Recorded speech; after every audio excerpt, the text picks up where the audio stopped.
thank you for listening. And please subscribe to the Clive Barker podcast in your favorite podcast app. In episode 270, Marcus joins Ryan and Jose to conclude the Imaginer art book series with Clive Barker Imaginer 8.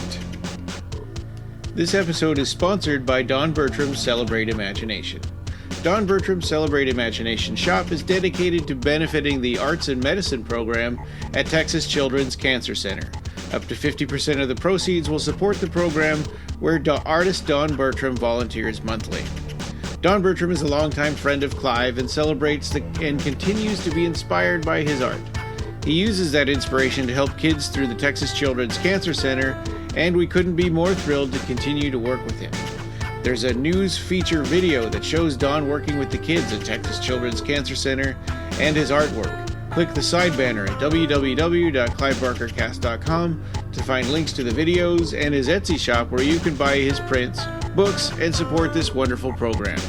Check out his artwork and find out what inspired me to buy The Sentinel in episode 257, Art and Inspiration with Don Bertram.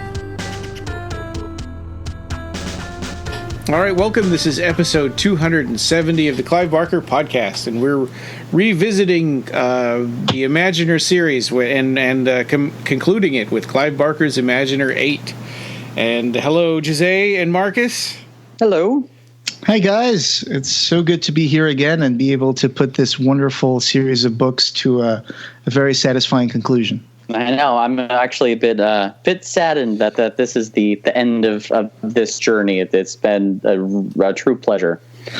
And there hasn't been any Clive Barker news lately, so we didn't do a news episode, but there was something kind of interesting that I kind of barely got a chance to look at. But Phil and Sarah had posted like a statistical website. Oh, yeah. On the Imaginer series. There's like so many thousands of paintings and so many pages of text, and I want to find that again. Yeah, and it concludes with "but one imagination," which I thought was a lovely little ending there. Oh, where was that? Was it on their Facebook page or was it on their website? I think there was a link to it on their Facebook page. All right, guys, here it is. It's from Venngage, and it lists Clive Barker Imaginer, the 8-volume series, 8 portraits of Clive from 1974 to 2002, 2 editions, limited to 1,000 regular copies and just 100 signed copies, which is the one with the clamshells. 1,664 pages of text, photographs, conversation, and artwork. 16 cover designs. Wait, how is that 16 cover designs? Because there's the 2 editions, the clamshell and the regular. Gotcha. Okay, so they have different ones. Yeah. I didn't have access to a lot of the special ones, but... and 99 close-up detail photographs of Clive's canvases, which, really show you that impasto and the bright colors and the really high resolution pictures that they took. And 1,336 boxes of regular edition books printed, shipped, stacked, and stored. Jeez. How many of those end up with cats inside? I know at least 2 of mine did. There's more stuff, yeah. There's more stuff. 617 high-resolution digital captures of Clive's oil on canvas and mixed media paintings selected for print, and 114 additional images from the Clive Barker Archive, which you can go visit at clivebarkerarchive.com.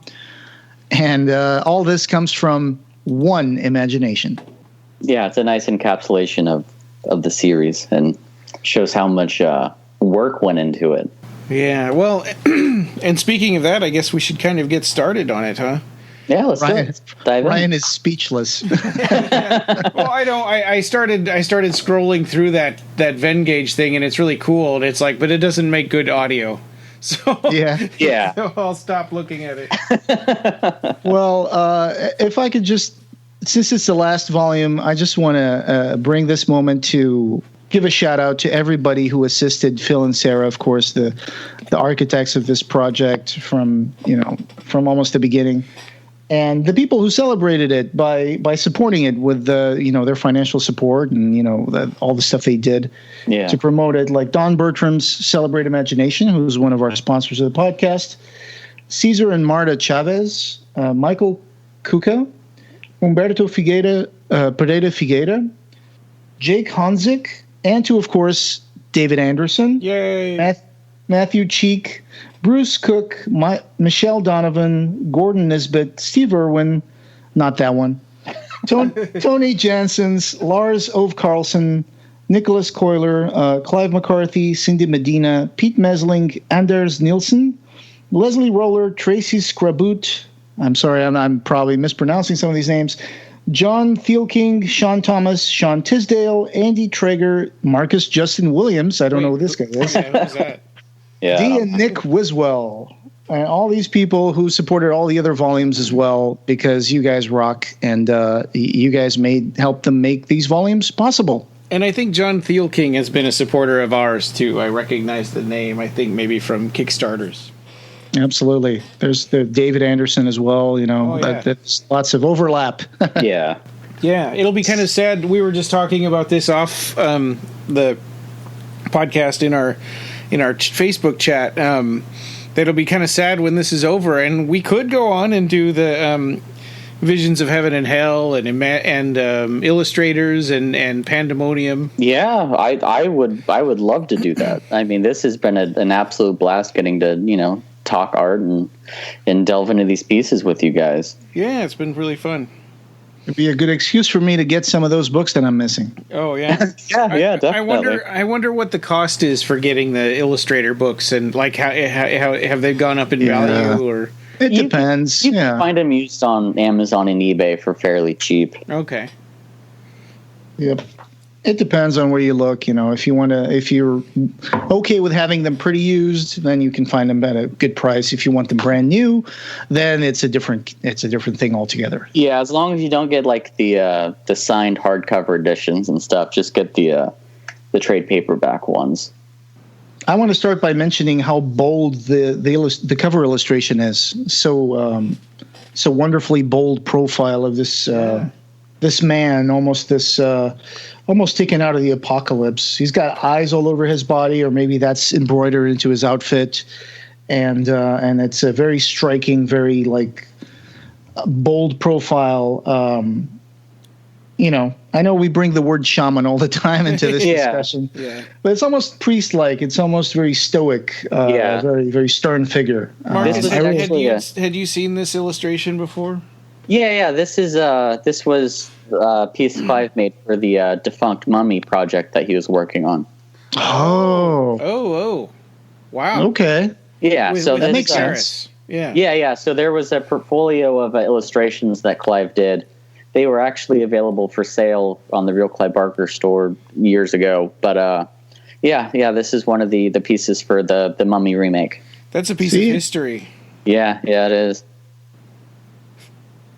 We did a whole 3-part series on movies that didn't get made. yeah, definitely. But the one really cool thing is that the Sumi pieces that Clive's done over the years has made really beautiful cover art, and doing the negative of having it actually in white against a black background. It really makes it pop, and is really beautiful, really elegant.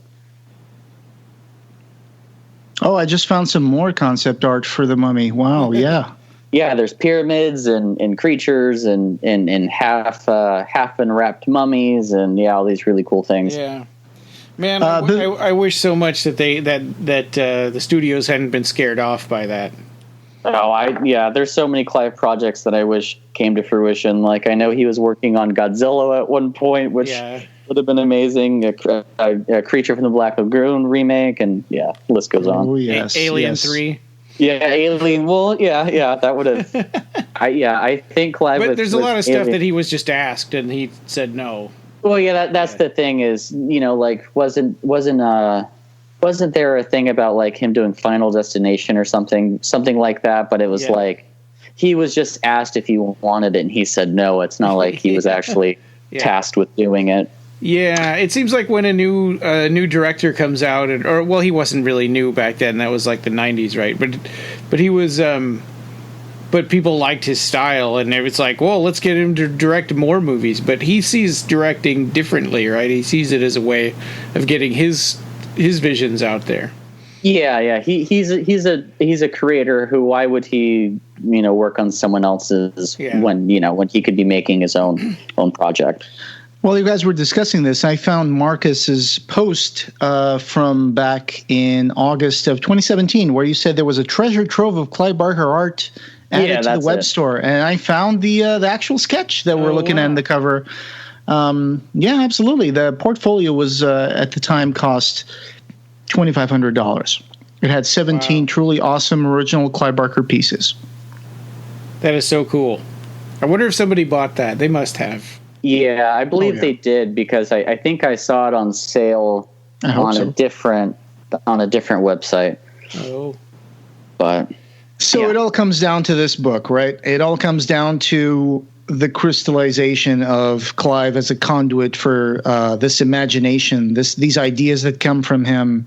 I guess if David Lynch was here, he would talk about the big fish ideas that come out of the unified field, and then they just, Clive fishes them out and puts them on the canvas.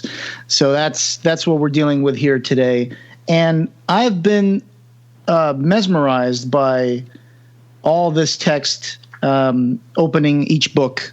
And this one, it really, really was a pleasure to read, where Clive talks about so much of his art philosophy, and so much of his, the way that he relates emotionally to his paintings, the way he relates emotionally with the act of painting, right?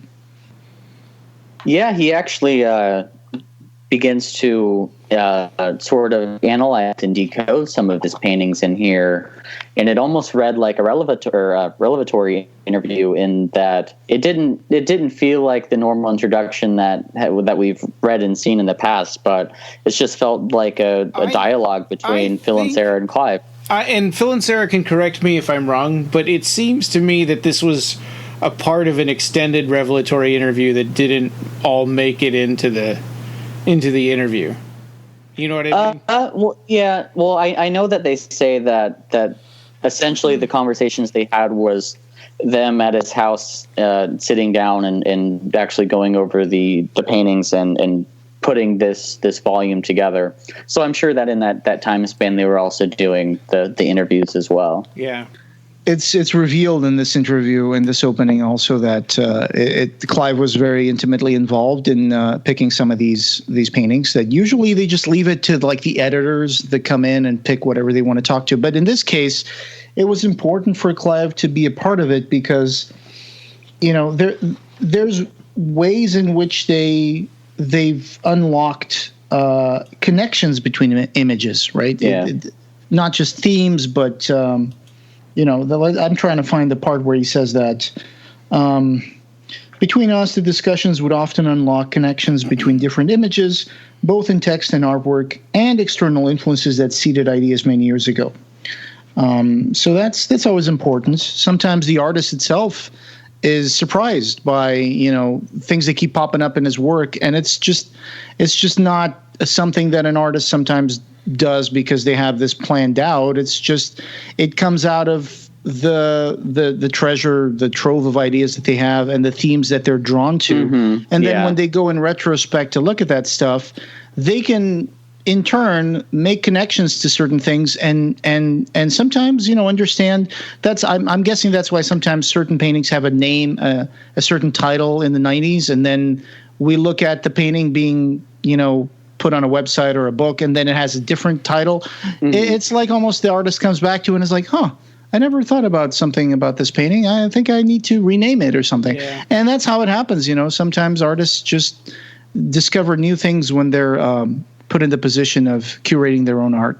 Yeah, I don't think artists are taken out of being able to look at something at a different point in their life, even if they did make it themselves, and interpret and get something back from it that they didn't get originally at a different point. And going back to what you said earlier, Jose, about them being able to unlock certain things in regards to the paintings, I felt the same way being able to do this with you guys and through the discourse and the analysis of the paintings that we do, in that there's certain paintings that I just kind of like glance over, look over. I don't think much about, that you guys have picked in order to discuss. and actually getting a second look and a different opinion actually made me appreciate and think of the pieces in a whole new light. And I think, that's also what Clive is alluding to here with Phil and Sarah, in that, they're both they're going back and forth of bringing elements of paintings of their own that in turn make it better to the other.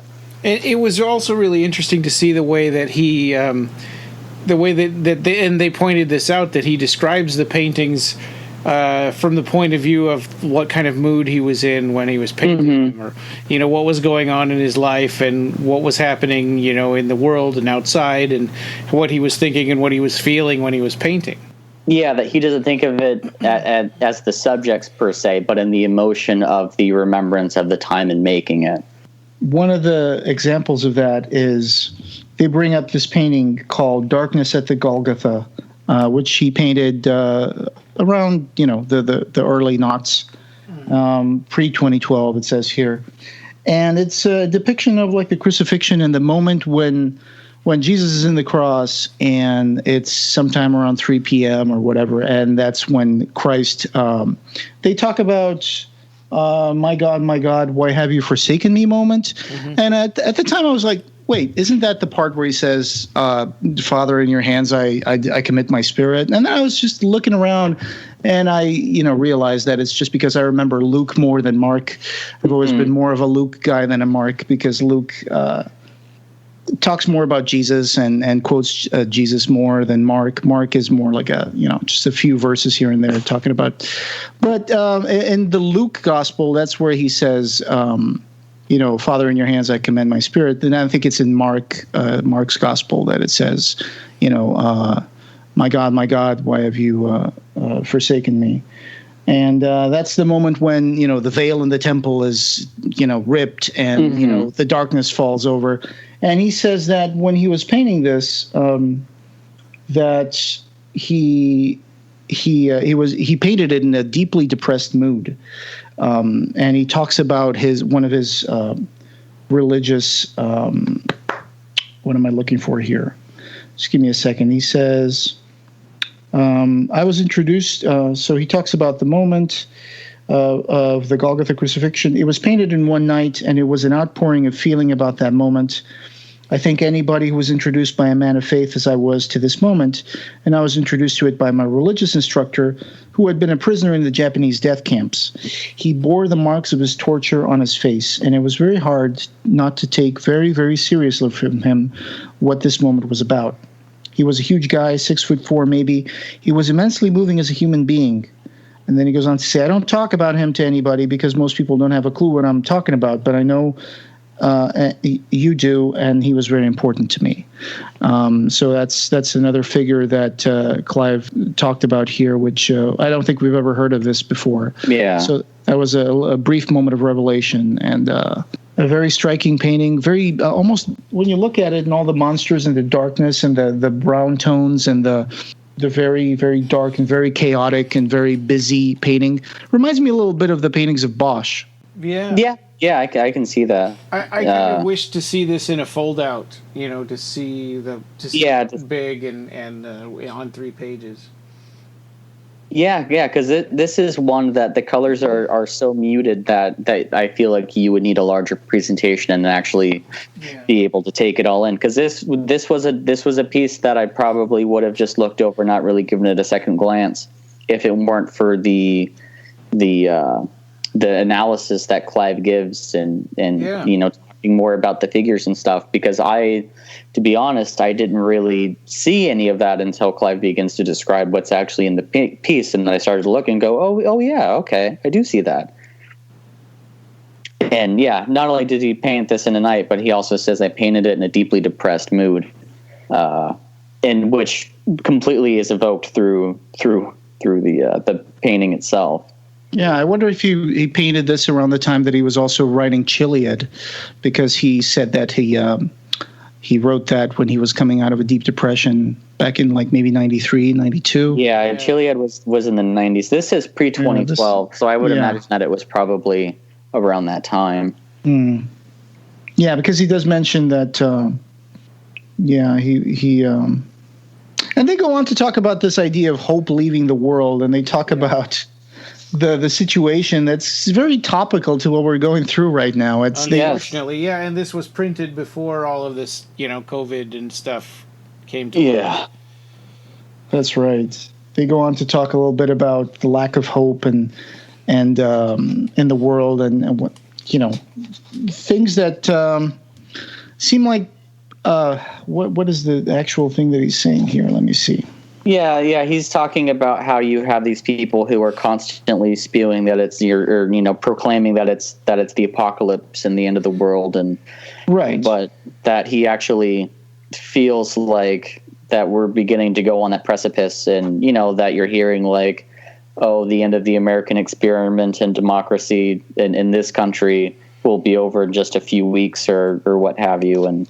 Right. Hopefully in a few months, if everything goes well. But I think I'm jumping a little bit further in the interview. Yeah, but that's why he also says that he became so immersed in Deep Hill and wanting to tell that story, because he thought that it was completely relevant to the world that we're living in right now, and that was something that he just needed to express. And I was very interested in seeing that he mentions that Deep Hill will tackle global climate issues. Mm-hmm. So he already wrote, of course, Sacrament, which is a book with a deep ecological message. So I'm interested to see what he's going to do with Deep Hill. Yeah, I know that he said it's one of his most his darkest works, which is saying something. He says that it's not necessarily a horror story, but that it deals with extremely dark themes. This was the first time that we heard it was about environmental themes and like Sacrament in a way, right? He's. Oh, go ahead. And global warming and I'm trying to remember what they said in here, but yeah, he also there was a revelatory interview a few years ago where he's talking about the third book of the art, and that he was he had notes and stuff and was kind of planning it out, and that it was the first time in his life where he was hearing a discourse that maybe we should end it all because we're not taking care of the earth, so we don't really deserve it. It was a very he described it as turning the gun on ourselves type of ideology, and that was the first time that he had really experienced that, and that he was working that sort of concept into the art. So it seems like these are themes that are really on his mind. He also talks about that he talks about American politics and that he's kind of been watching the day-to-day of what's happening in America.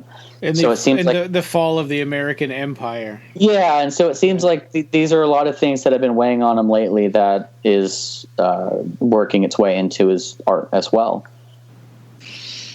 In that section where he's talking about that, which is page 1483, he talks a little bit about the opening of Sacrament and the quote that opens the book, the quote that I think most of us have written in our school textbooks and stuff. I know I did. But it's, I am a man and men are animals who tell stories. Yeah. This is a gift from God who spoke our species into being, but left the end of our story untold. That mystery is troubling to us. How could it be otherwise? Without the final part, we think, how are we to make sense of all that went before, which is to say our lives? So we make stories of our own in fevered and envious imitation of our Maker, hoping that we'll tell by chance what God left untold, and finishing our tale, come to understand why we were born. And when he talks about that section, he says that the quote says, we go on to say why we tell stories, and that's because if we didn't, we wouldn't understand ourselves. I would have put that in Weave World had I known it at the time, but that is essentially the summary of what Weave World pretends, which kind of throws Weave World it gives us another angle to look at Weave World. That it's not just about memory and its malleability, but he also talks about the Blakean apocalypse, and quotes a bit of Blake, and on the left hand side, on the left page, you have what looks to be almost like this Blakean apocalypse of what seems like this colorful world on fire, which juxtaposes the text in a quite ominous way in the volume. But yeah, he says, I'm deeply engaged in day-to-day politics. This seems to be an age where, and this is relevant to painting, believe it or not, where people are predicting the death of empires. There's a lot of comment over here. Well, Britain's empire died in 1945. I hear that practically daily. Not out of fiction, it's entirely documentary or news-oriented. The idea that the American empire has years, if not weeks, to live is very, very much in the air. There's a sort of sense of an evangelical revelatory apocalypse voice, which is louder in this country than it is in England.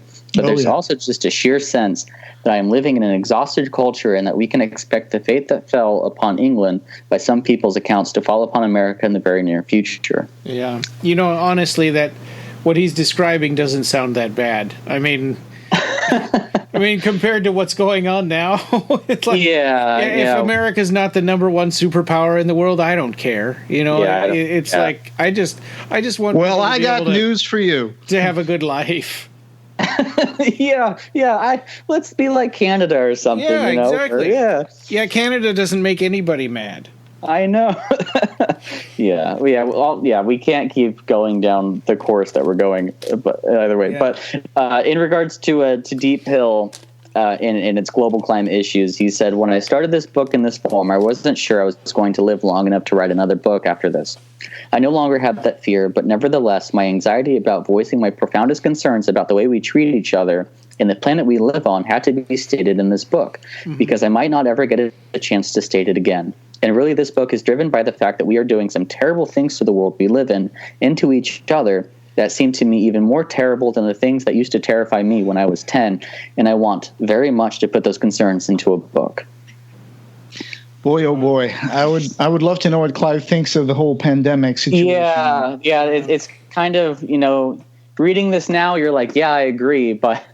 that evil, that mean side, that petty side is coming out in full force with this whole pandemic situation. It's just every day there's some outrage, there's some video, there's some clip that's going to make people mad at each other and be more divided. And it's getting to the point where politically it was already getting to the point of being so abrasive that lots of people were just kind of tuning out of it because it spends your energy to constantly be baffled at the stupidity or the mean things that are going on. But now it's not just at the highest spheres of power. Yeah. Now it's like when you go out and buy groceries. Now it's like in your daily life. Yeah. Now the beast is, we invited the beast into our daily life. It's not just at the seat of power. It's true. Even just putting on a mask at the grocery store, you worry that somebody's going to scream at you and call you a sheep or whatever. Like you went out with your kid, and you got, there were Boogaloo Boys outside a coffee shop near where you live, and the Boogaloo Boys are these guys who just want to bring back a second civil war, and some of them got sentenced for shooting people. It's in our house now. It's just very, very, very, it's very sad. But you look at this painting that you were talking about here, Marcus. It's on page 1482, and it's called Untitled, around 2017. So well into the Trump era. And it's just a bunch of smoldering ruins. It's just a big pile of ruins, and there's smoke coming out of it. And it looks like almost like a smoldering mountain. Yeah. It could evoke like the California forest fires. Yeah. It could be a city lying in ruins. It could be anything. It could be a pile of something. And I don't know if you guys see this, but if you look up at that little triangle of ruins, do you guys see a little bluish kind of figure that seems to have two little horns at the top? Or am I just like is my brain trying to make sense of the geometry of something? It's right at the apex of this pile of ruins. Yeah, right in the middle? Yeah, right in the middle. There seems to be a little square with like two ears on the side. Yeah, I see it. It's a pretty abstract piece, so it's kind of hard to discern what it is or what it could be. Yeah, it just looks like a little demon sitting down on the top of that pile of ruins, smoldering ruins, and it's got a lot of browns and reds. Some parts of this smoldering pile of ruins remind me a little bit of Ralph Steadman's work and sort of the splotches and the stuff. And there's a kind of a bluish gray sky in the background. This is what Clive painted in 2017. And this is what America feels like right now. Yeah. But yeah, I mean, Apocalypse has always been in Clive's art. Especially if you look at Abarat 3, there's so many apocalyptic paintings and stuff. But I did find the quote about the third book of the art that I was talking about, where he kind of alludes to the same thing, but in that it's more that we're kind of turning the gun on ourselves. It's from 2014, and let's see here. He says, it's quote, "It's amazing how often I hear people say, we shouldn't be on this planet. I'd never heard that before. That's very new. The whole idea that the people on the animal planet are talking about the fact that we are the problem, not the solution. The wolf, not the shepherd. And the decent thing that we should do is to just get a gun and put it to our collective heads. I'd never heard of that said before or mooted before, but it's an incredibly scary prospect that people, sensible people, now think the only solution for what they consider a more valuable piece of creation than us, which is the rest of nature, is best served by us packing our bags and leaving. And that is a frightening thought, just because sensible people are saying that. And I want to address that in the third book of the art.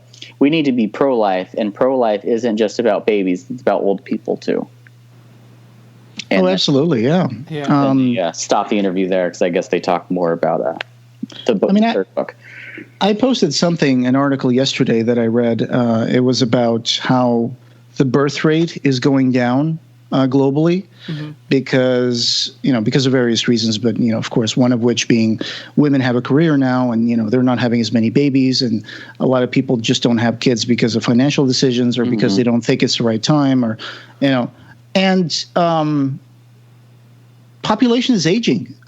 Pretty soon there's going to be more older people, more people over the age of 80 than there are working people in certain countries. When that happens, there's going to be a collapse of the social, programs. There's not going to be Social Security for everybody. There's not going to be pensions for everybody. Yeah. If there's less people working than the people who are retired, it's going to collapse. So it's time to start thinking about how are we going to change society to be able to handle this, because it's no longer it still is a problem, the old Malthusian problem of we can't feed all these people, and eventually resources are going to collapse, and that's the next world war is going to be fought over resources more than just politics. Well, they've always been over resources, but it's not just going to be about oil or about gold. It's going to be probably about land to plant food or something like that, because at one point things are going to collapse, and we need to change the paradigm, the societal paradigm. We need to figure out what we're going to do, because if people need to have a future. And if people don't feel like they have a future, like he says here, that young people feel like they don't have a future, that is a terrible world to live in. If babies don't have a future, and if old people don't have a future, then what's the point? And the colonization of Mars is going a lot slower than we were promised.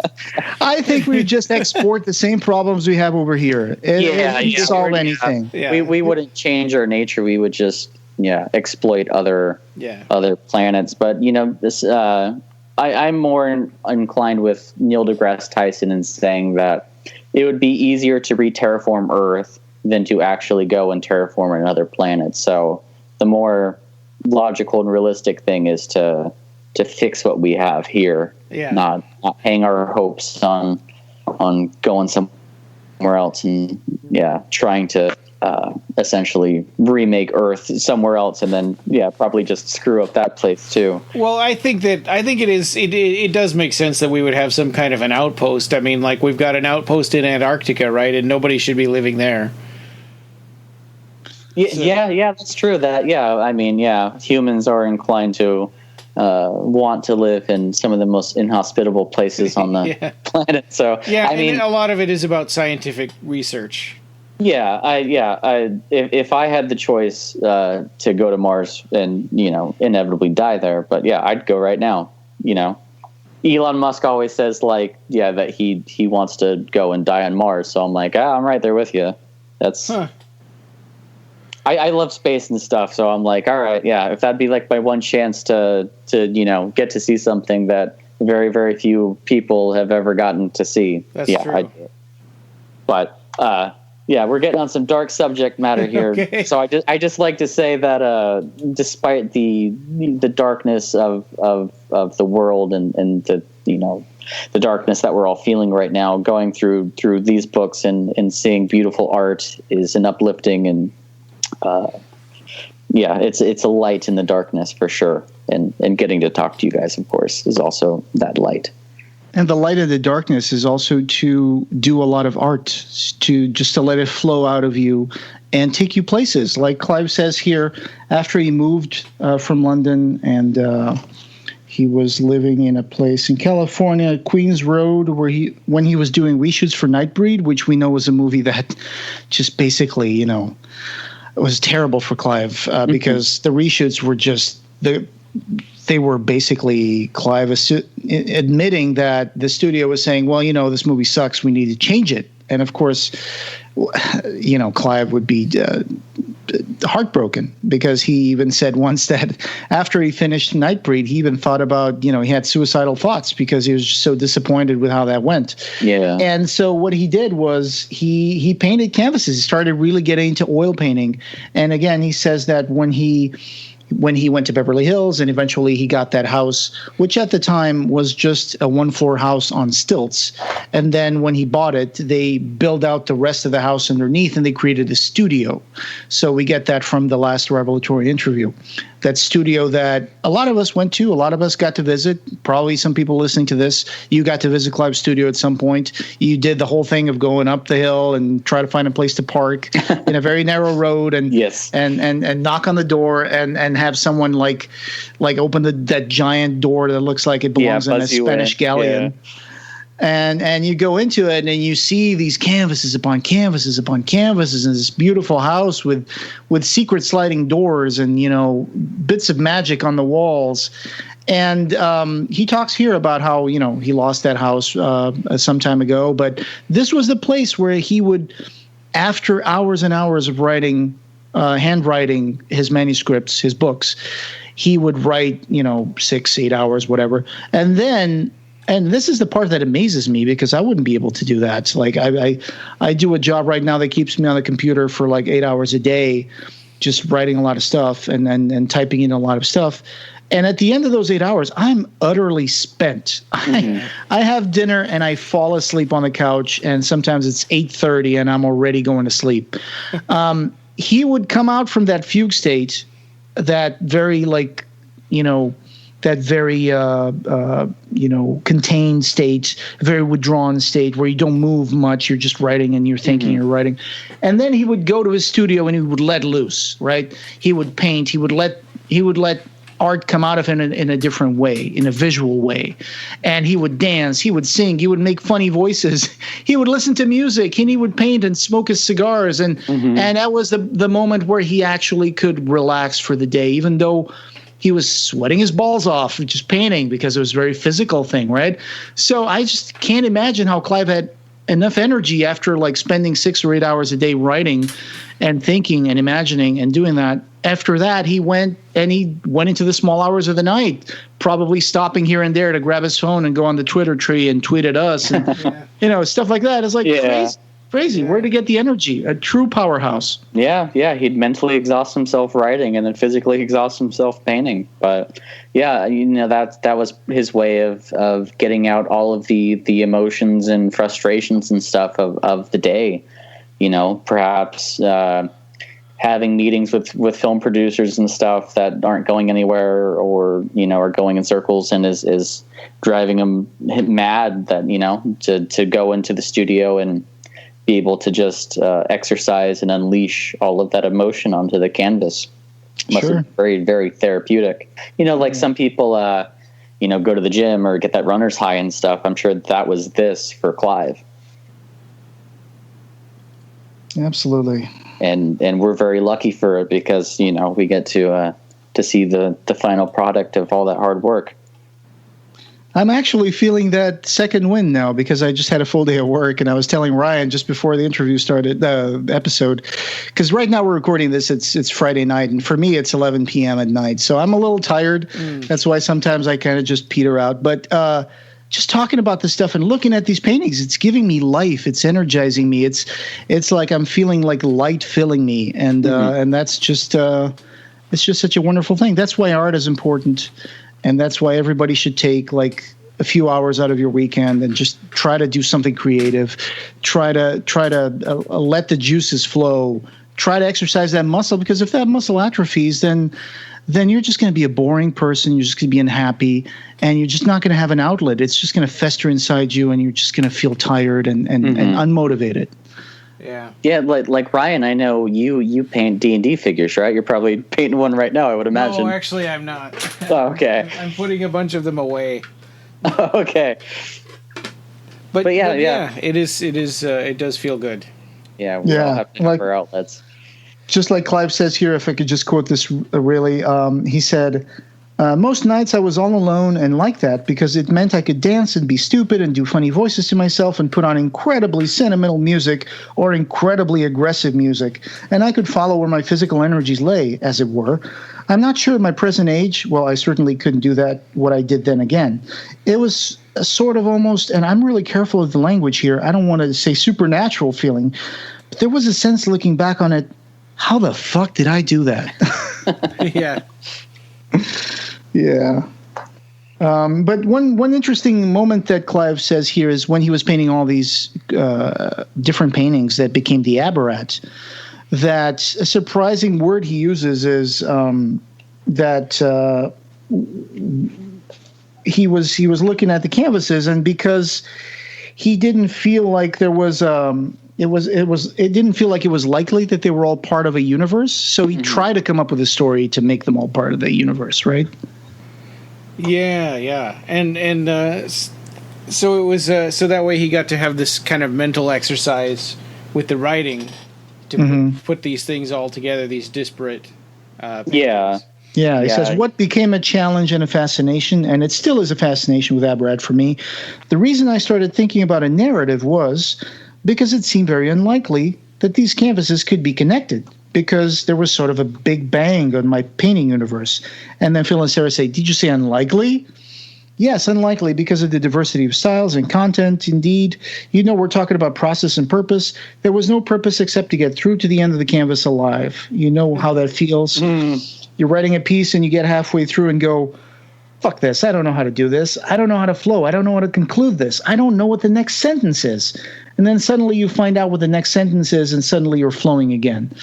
And if I could bring a little, I've been getting a lot into David Lynch lately. I've been listening to a lot of lectures and a lot of interviews. And David Lynch says something about making his movies that's kind of similar to this. He says something like he's got a script, right? He's making a movie, and sometimes he will come up with a scene and he'll shoot the scene, and then he gets an idea to make another scene, doesn't have anything to do with the first one, and he shoots that scene, and then he makes another scene. And then some time goes by, and he's doing other stuff, and then all of a sudden he remembers, he writes a scene that unknowingly, unintentionally connects all the other scenes together. And then that's how everything comes together in David Lynch's movies. And it seems like Clive was doing the same thing. He was just going through paintings, going through ideas, going through visions, and going through creatures that were desperate to come out. And then he just came to the inevitable conclusion of like, this big bang must be something. Let me try to make sense of this. And that's how he created Abarat. And also that section gave me a lot of hope and comfort. With somebody who I admire and look up to so much, like Clive, knowing that they too have that self-doubt in those moments where they do feel a bit lost and are trying to find their way through, that it doesn't come easy, that it still takes work, and that you still do have to push through it in order to persevere. It gave someone like me hope in that, like, oh, okay, it is just a human thing to not know the next sentence and not know the next paint stroke and just keep pushing through. But that's its own answer, right? You have to get lost to find the way. Yeah. And it reminds me kind of how Clive, I forget who he says came up with the quote originally, but taking a line for a walk for a drawing. Mm-hmm. Ben Mears. Paul Klee. It was Paul Klee. Okay, yeah. Ben Mears, when I was first getting a tour at Seraphim, he mentioned that was kind of Clive's motto is taking a line for a walk is usually how he starts the drawing. And if you already know what you were doing, there's no journey to get there. In a sense. I mean, also it's nice to do art that you know what you're doing and you know what you want to accomplish, but at the same time, in the process, sometimes you have to have that mystery. You have to have that discovery, that journey, because otherwise you're not going to evolve as an artist. Yeah, that's what keeps it fresh and keeps you wanting to go. I know for me that's true. In that when I sit down, I almost always don't know what I'm doing. I just start doing it, and it's the act of discovery and kind of going like, oh, what's going to come next? That makes it exciting and rewarding. Yeah. It's an interesting point here that he brings up Jackson Pollock. He's talking about what is the subject of a Jackson Pollock painting. I hate to admit to this, but I was a bit like the guy who says my child could do that. It's not true, of course, but there's a sense that modernism wasn't very interesting to me. I needed to be drawing. I do remember reading an article years back, and this is fascinating to me about Jackson Pollock because I'm a big Jackson Pollock fan. And if you guys haven't seen the movie with the bio movie with what's the name of that guy? He was in. Hang on, just give me a second here. Jackson Pollock. I'm forgetting the name of the actor that plays him in the movie. Rutger Hauer? Nope. Paul Rubens? Bobcat Goldthwait? Ed Harris. Oh, Ed Harris. Okay. Bobcat Goldthwait, you sir.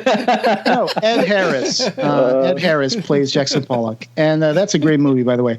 But my point was that I read this article about Jackson Pollock, and you guys, this is crazy. Like his paintings had a fractal dimension, like all the squiggles that he would do with the dripping of the paint and all that stuff. It actually had a complexity that was studied by mathematicians, and they could tell like that from his early paintings to his later paintings, the fractal complexity was getting more and more defined. So there's definitely fractal patterns in Jackson Pollock paintings. Wow. And I guess in the craft that he was, the technique that he was doing, I guess it was almost subconscious, but his brain somehow was encoding these fractal patterns in the movement of the brush. So it's not just like squiggles that he would just splash willy-nilly. He did have a movement. He did have a dimension of fractality to his painting that later on people ended up, discovering and being able to assert that, yes, it's true.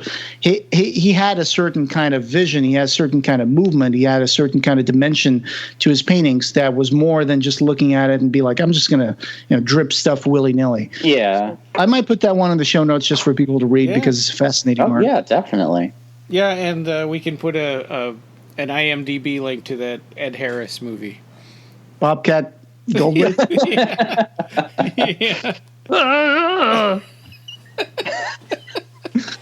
Man, talking about Bobcat Goldthwait, he had a movie about the decline of America. I think it was called. What was it called? God Bless America or something. Let me see. That movie, people should watch that movie too. It just kind of represents this kind of malaise that exists. Okay. There is one last thing from the interview itself that I do want to share. And the interview closes with a very loose drawing that Clive had done, and it's of an artist standing, and he appears to be drawing a doorway before him, and from his brush is flowing these streams that are actually forming behind his back, almost like a cape. And on the side of the drawing, he wrote, quote, "True artists cast no shadow. They proceed through the world, making the invisible visible, and in so doing, steadily erase themselves." I love that. Yeah, it's such a beautiful quote, such a really cool idea of a drawing, and it's a piece that I don't know if he ever made it into a full-fledged painting or not, but I hope if he hasn't, that one day he does, because it's a really, really cool concept. Just the shape of the human figure that he drew, the artist. You can see that one of his hand is, it's barely squiggles, but you can tell he's holding a handful of brushes, right? Yeah. And then he's just painting with, could be a brush, could be a finger. And he's just almost like a being of smoke and light, right? He's just done. It looks like he didn't really raise the pen off the painting to draw this figure too many times. Yeah. And he's painting from like this kind of smoky substance of his own body, and it's like he's just a being of smoke and light painting from that oily smoke into the canvas. Yeah, it reminds me of actually the books of the art, of like a character actually discovering and being able to use the art and unlock, a doorway to quiddity, if you will.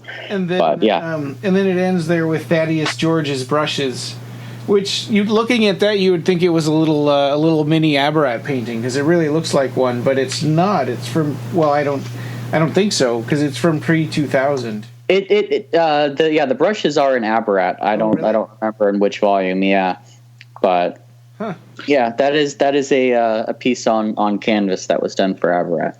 There's one thing I want to bring up before we move to the paintings. I don't know if you guys still have anything more to say, but there's a beautiful couple of pages of like people talking about Clive Barker's paintings and what they mean to them. Oh yeah. Yeah, and the feeling that evokes in them when they look at a particular painting. And I'm guessing these are Clive Barker art owners who own paintings like the Matter Motley painting or, something like that.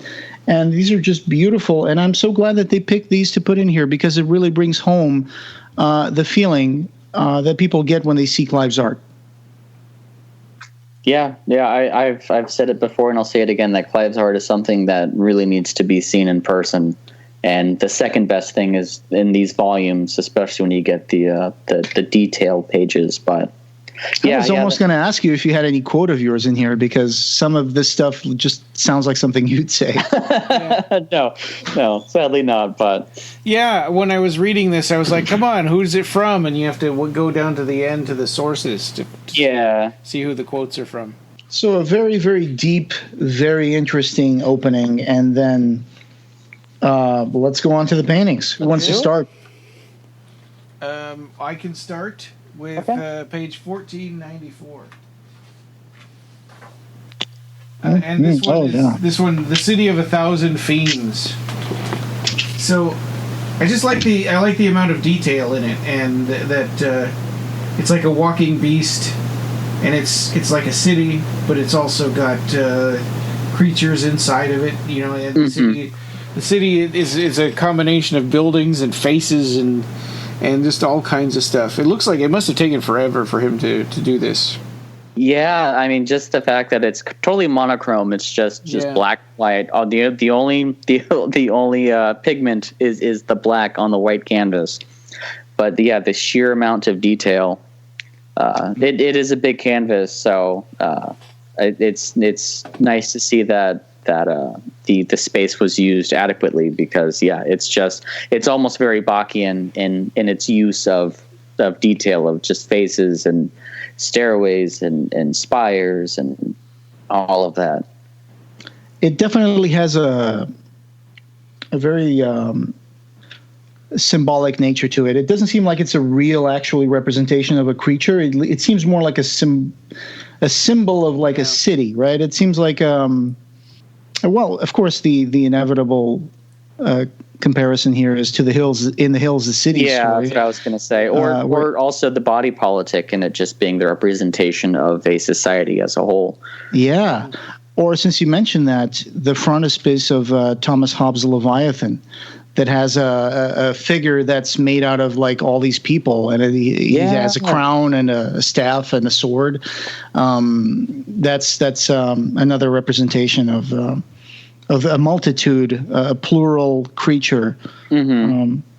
But lovely depiction. I had this in my list too. I have this as a first one. Just how impressive it is. And then you see that aqueduct section. It's just where the spine would be for the creature, right? So you see the long aqueduct bridging between the thorax and the back legs. And there's like, the more you look at this painting, the more you see, right? There's faces and houses and pillars and minarets. Yeah. And there's a big dome inside the creature's mouth where the tongue should be. And it's just very dynamic. It's got its feet like the front paws lifted up like a horse's paw and is about to go down again. Yeah. So it's marching onward. Yeah, it's a piece that you definitely get lost in. Again, this is another piece that I kind of would have just passed by, but taking the time to sit and actually look at all the detail, you just keep finding more and more stuff. I'm even finding now like little skull faces and just things like that. Yeah. I'm just imagining Clive getting back to this night after night and trying to imagine what would go well in this part, and then thinking about it and placing it there, and then going back to it again and thinking, what else can I put in here? Oh, and now we have this little space. I'm perfect for like a lighthouse or something. It's just very detailed. There's even little smokestacks with smoke coming out of them. Yeah. Along the head and the neck and the back and stuff. Yeah, and you got like the little birds, the little dots that represent birds to give you a sense of the immense scale of the thing. The thing that most surprises me is just the lack of color, right? It's just that it's just black and white, and there's no color in it, and it works. It works so well. It looks like a city made out of marble. It looks like a, ossified creature with all these like buildings on it. But if he had put paint color on it, it might have completely changed the mood. It might have just made it muddy. And now with just a black and white, you can just see everything. Yeah, I was going to say it might have just made it too busy. You want to take a crack at the next one, Marcus? Yeah, mine is actually just the next page over on page 1497. I knew someone was going to pick this one. It's so strange in that I've noticed that the last couple volumes I've just been drawn more to the more recent, smaller the works on paper of the mixed mediums on paper. Yeah. I forgot to mention Title from 2018, which is this painting on page.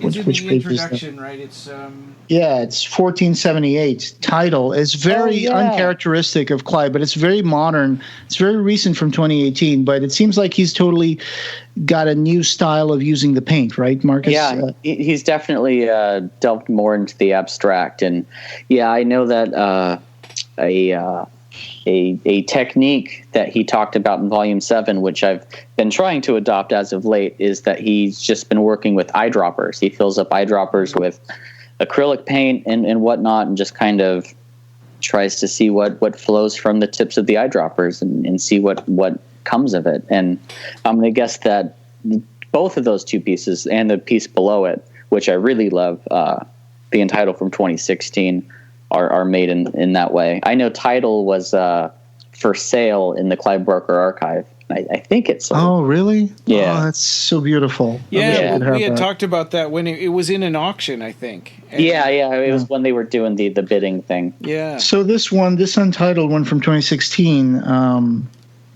I think the first thing that just jumps to mind to me is just the silver painting that he uses. Just so beautiful. Yeah, that's what makes it really pop, in that you don't really see Clive using metallic paints that I can recall. And so this is one of those rare examples where he's used a lot of silver and then red to kind of outline the highlight features of the eyes, and then a yellow for the mouth, and this really beautiful purple background. But it almost looks like most of it was just made with kind of the just drops from an eyedropper, and then maybe the background is just kind of squiggled around with his finger, like it almost looks like a finger painting in the background. Yes, it looks like a finger painting. Yeah, I was thinking that just now. But it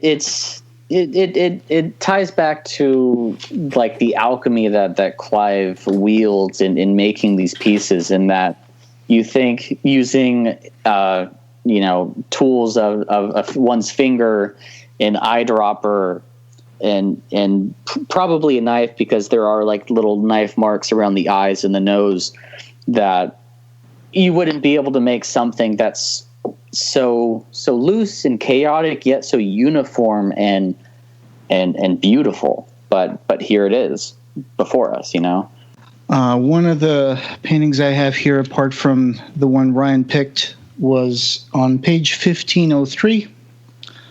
1503, it's an untitled. This is the volume of untitled works. Yes. There's a lot of untitled works here. And this is a man standing in what seems to be a very gnarly woods, with the wind blowing his hair to the side.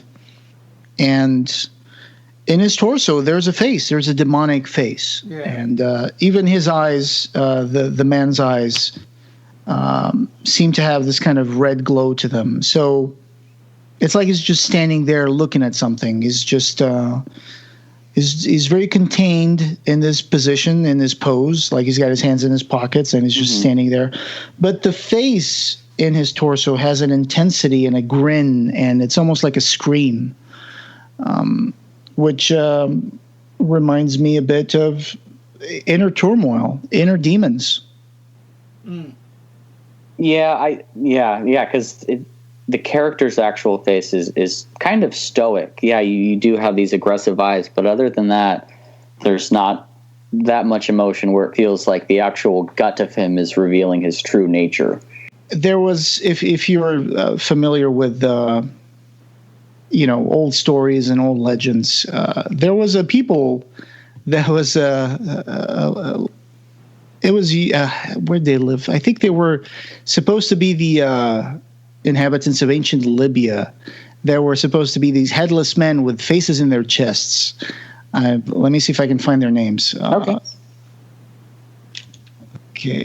They were the Blemies, from the Greek blemie, described as lacking a head with their facial features on their chest. They were at first described as the inhabitants of ancient Libya. So, of course, legendary creatures, but they, these old myths that people used to write, and I would devour these myths as a kid, like old Greek and Latin myths and gods and mythology books and stuff. And I remember these were fun to draw, right? When you draw like a creature that's it's got a face on his chest instead of having a head, and I guess we've all doodled stuff like that. It reminded me of that. It's cool to remember old myths that you read and you forgot, and then you're like, hey, I remember something about a creature with heads in their chests. So, I'd personally never heard of it, but I just Googled it, and that's really cool. I think you should include one of the pictures in the show notes for sure, because it is pretty similar and really fascinating. Yeah, these things are just crazy. Like when you read these myths and these old history books that were written like in 15 centuries ago, and people trying to describe, these creatures existed in Atlantis, and it's just some stuff that you read now and you're like, oh my god, what were people smoking when they would read this stuff? And they would be like, I gotta go to Libya and check these guys with heads on their chests. just like Clive said, though, that we're just trying to make sense of the world, because we're just animals, so we're telling stories. So we would put monsters in the oceans, and we would put monsters where continents should be and stuff. and sea serpents and whatnot. Yeah.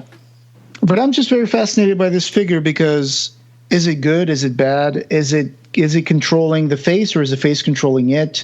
Yeah. It puts all these questions in your head, and it also brings to mind, whenever we have some sort of inner demon, inner turmoil, of something that's boiling inside us, and we try not to let it show. Well, my next one is 1509, and I think I stole this one from Marcus. Yes, it's also on your list. It's totally okay. It's called Untitled, but this looks like a profile of a big chicken, or it's like a chicken head, but it's super colorful. Yeah, I just call it bird or birdie. Oh!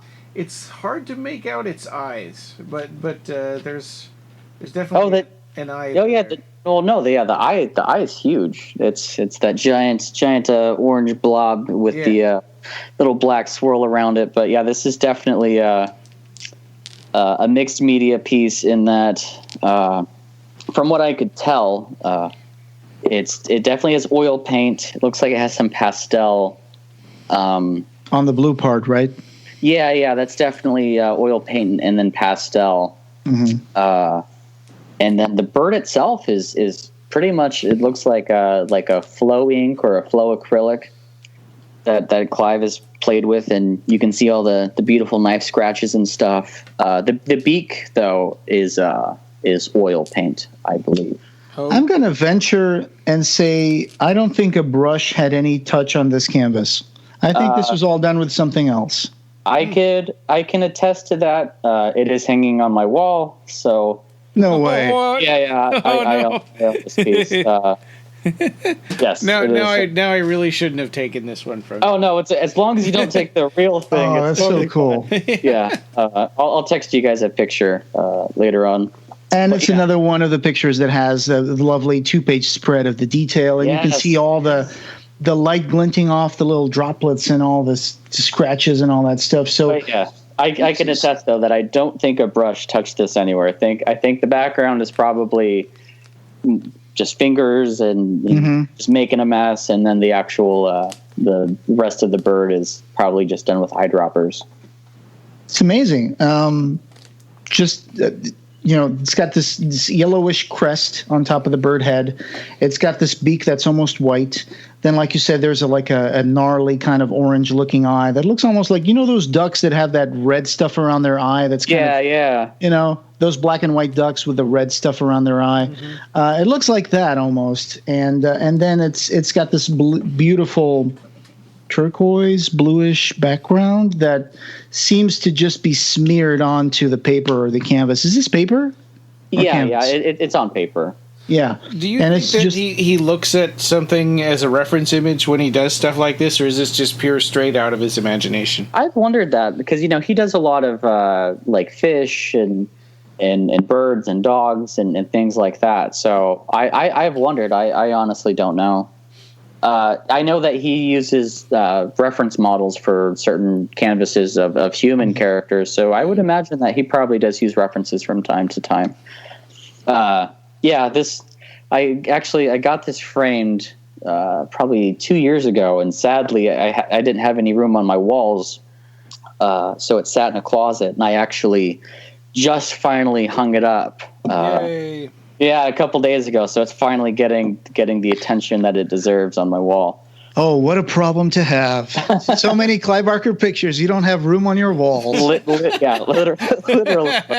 Yeah, I just sent those to you guys in the messenger. So. Oh, cool! Awesome! We'll check them out.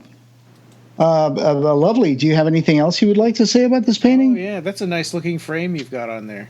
Oh, thank you very much. Yeah, I spared no expense on the frame one because I love it so much. But yeah.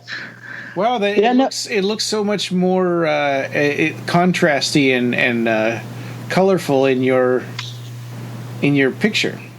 Yeah, I tried to get mats and stuff that would match it and try to and maybe with it being, is it behind glass then? Yeah, it's behind glass. So that might also be. I'm going to steal the next one from Ryan because I know you would put this in, and it is page 1516.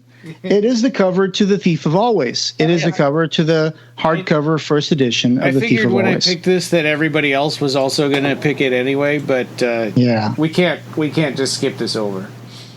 And it's just such a beautiful, beautiful painting. It's so detailed. It's so quintessentially Barker. It's a cover painting. So, we're used to having cover paintings from Clive in his Books of Blood, and then there's The Thief of Always, and Abarat. That's pretty much Abarat, of course. Yeah. Mm-hmm. And you got Blue Cat, you got Mr. Hood's House, you got Harvey Swick, and it's almost like a little telling of the four seasons, the time that Harvey Swick spends in there. In one corner in the left side, it's the winter, it's the Christmas season, and then you have the Halloween tree with the Halloween masks, and then you have Harvey Swick with the vampire wings coming up around him, and of course you have the summer.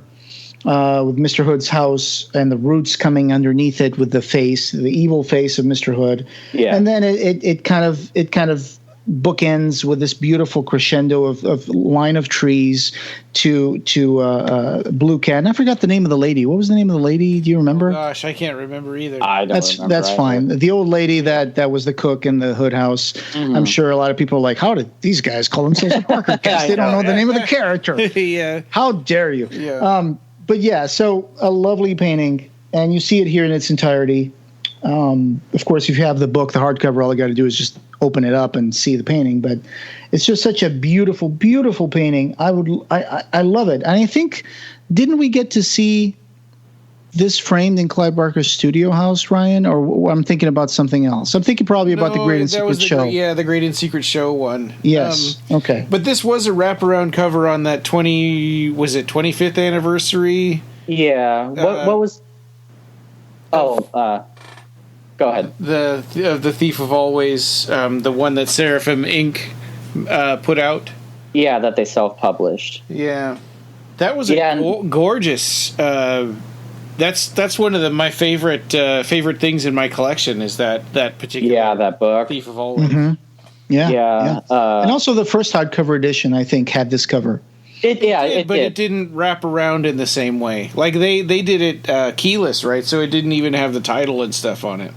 Yeah, right, right. So you didn't have the letters drowning out the artwork. And I don't think any editions you can see all the way to the right, just because of the way that No, that's the one thing is that the poor kitty gets cut off, which is which is my favorite part of it. But and Mrs. What's her name? Yeah. But Phil and Sarah, please find a way to release this as a poster on the Clive Barker archive. That would be so incredible to have that as a poster. Yeah, I was going to say I know that on the old store they actually did a limited edition print of this.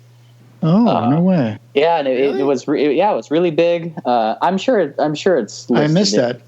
Yeah, I'm sure it's listed on the site somewhere in one of the old blog posts. But yeah, they released it as a limited edition print, and I kicked myself for not getting it because I didn't get it at the time because I was like, I already don't have enough wall room and it's big and I have to get it framed. And I'm kicking myself retroactively right now for not knowing about that. It's beautiful. Well, and of course that store will be there forever.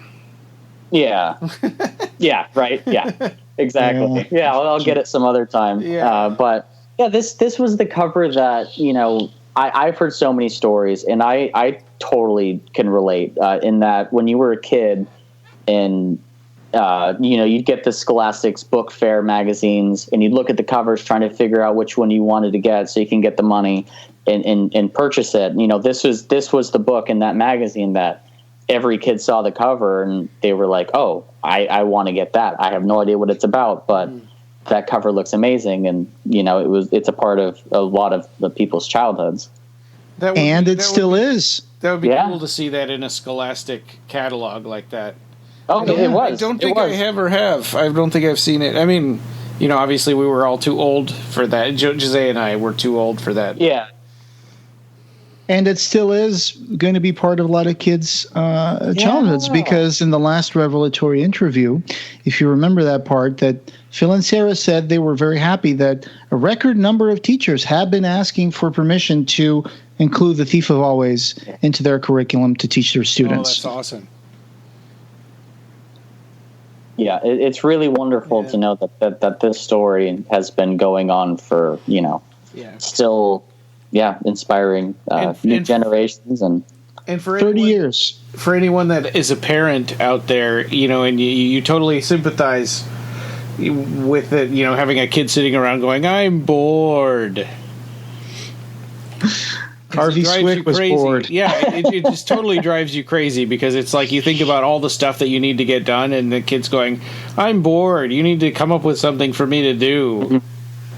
Mm-hmm. And Harvey Swick, was like that, and he really got a lesson, based on that. Yeah, and The Thief of Always is one of those pieces of literature and art in general that can be viewed in two ways, in that if you have the opportunity to read it as a kid, you relate to Harvey and you see it one way, in that, like, oh yeah, you are getting this childhood dream come true and whatnot. But if you read it as an adult and you really get the loss of time that he experiences at the end, and just like what that means of, like, once you get to a certain age and you start thinking of, like, something that you thought was only a year ago was 10 years ago, and things like that. And then you really start to feel the weight of time, and that there is no going back, that the book becomes so much just more somber and sad. Yeah. And you fritter your life away wishing for something better, or which is something, it's just one of those things that you don't process reading it as a kid. Reading as an adult, you view it in such a different light. Things get in the way, and that girl you like is the one that gets away, and then you will meet her again when it's too late to do anything. Yeah. Don't let yourself turn into a monster like Harvey did on Halloween night. I think, Marcus, is it your turn now? I can go. So. My next one is on 1555, and this is this is a piece that I chose just because it's going through this volume. It's so different from everything else that's in this book. Yeah, is this watercolors? I'm pretty ignorant about types of paints, but oil on canvas. Yeah, it's oil, but it's just done in such a. This is obviously something that was just done in one layer. Usually with oils, you use a solvent to dilute it a bit. So the pigment is less thick, and you do a layer, you let it dry, and you come back and do another layer. Like Clive does so many layers, and that's how he gets the impasto really thick. But you can tell that this is a painting that was just done in one pass, and that's why, like, all the little knife marks through the trees and the outline of the woman and all of that, you can see the whiteness of the canvas beneath it. But yeah, it's very fulvous in color, and it's using every color of the palette in this piece. It's very, very metaphysical, very shamanistic. You have a woman who is looking you head on. She has two different color eyes. She has the third eye in the middle, almost a spiral coming out of her forehead. Vortex. Yeah, and betwixt her are these trees whose branches stretch into her head, and the actual cranium of her dissolves into just the branches of the tree in the nightscape of the moon and whatnot. And then the shoulders of her, the bottom portion of her, gets taken over by the roots of the trees that aren't actually going into the ground, but actually are branching into her. And yeah, it's just very metaphysical. There's an illusion of depth and transparency going on in this piece. Yeah, I was just thinking that too, like MC Escher kind of stuff going on with the trees going into her. Yeah, it's just a really beautiful piece, though, and pretty different from his usual works, which is why it really stands out to me. Yeah. It's the hippiest Clive Barker painting I've ever seen. I guess you could say it's hippie-esque, but I think it's more shamanistic, metaphysical in that. It's like a representation of Gaia. It's got two colored eyes, like one looking into one dimension, the other one looking into a deeper dimension, maybe one in reality, one in fantasy. The third eye with the vortex. The moon is also part of the tree branches. If you look at that, it's connected to the tree branches, and you can see the neck looks like it's a solid thing, but then the shoulders, you can see through them. And like you said, the shoulders are formed by the roots of the trees. It's very hard to describe it without actually seeing it. And it's very there's different colors composing the skin of this figure, from yellows to greens to ochres to purples. Very patchy, but very beautiful painting. And like you said, defining characteristic that you can see in the close-up 2 pages next to it. It's that it's flat, and you can actually see the weave of the canvas almost under the painting. Yeah, through some of the colors. How many knife marks are in this thing? It composes all of the details made up of those wonderful knife marks. I mean, all the way down to the eyelashes around the eyes are just knife marks. Wow! Humble spiral. You don't see the knife marks from a distance. Yeah, and that's one of the things that they talk about in the introduction too, as just in that when you look at the whole piece, you're seeing the subject and you're seeing the painting one way, but when you get these close-up details, you're taking a section, but even that becomes its own subject and it gets its own appreciation in that and just it goes to show the amount of detail that Clive puts into these pieces and why, they do deserve to be seen in person. And I know we brought this up before, but that spiral, it's Clive has talked about the spiral shape once. He said the humble spiral, right? That takes you without breaking a line from the real to the fantasy, the imagined to the mundane, without breaking a line, and it just takes you, and all of a sudden you go through this vortex in the third eye of this figure, and it's going to take you to a wonderful world. It's going to take you to something different, to a place that you've never been before. It's like Gentle and Pie spiraling into the center of the... Yeah, I love that, yes. I guess it's me. Page 1545, one of my favorite ones in this book. I don't have a lot more, but 1545. Oh, yeah. The Floating City. Fee, fi, fo, fum. I smell the blood of a Liverpudlian. So, you got a forest underneath, in the way that the composition makes the forest look almost like elliptical shaped at the bottom. Like you can see the curvature of the earth, and then and the upper part of the painting, in the upper third of the painting, there's this castle, which looks like it's made out of almost like windmill shaped towers, right? Mm-hmm. Circular with like a conical shaped ceiling, and they're just enveloped in this almost oval shaped but very raggedy cloud. And it's just the city is just floating there above the clouds. So it's the primordial castle of the giant that the Jack climbs in the beanstalk to get to, except there's no beanstalk. And it's the abode of the gods. My next one is 1527, so it's back a little ways. Okay. Let's see. And we've all seen this before because it's in Abarat 3. The death of Caspar Wolfswinkel. Ah, yes. Poor guy. Yeah. So the reason I picked this one is because Caspar Wolfswinkel, I was thinking about this while I was kind of going through this book, and he started the whole Abarat, right? He was the first painting of Caspar Wolfswinkel. And so for Clive to kill him off, it's kind of like saying, well, now I don't need you anymore. This thing's kind of taken off on its own. And so, now you're gone, and the Abarat continues on without you. I don't want to spoil it for you, Ryan, but Caspar's coming back.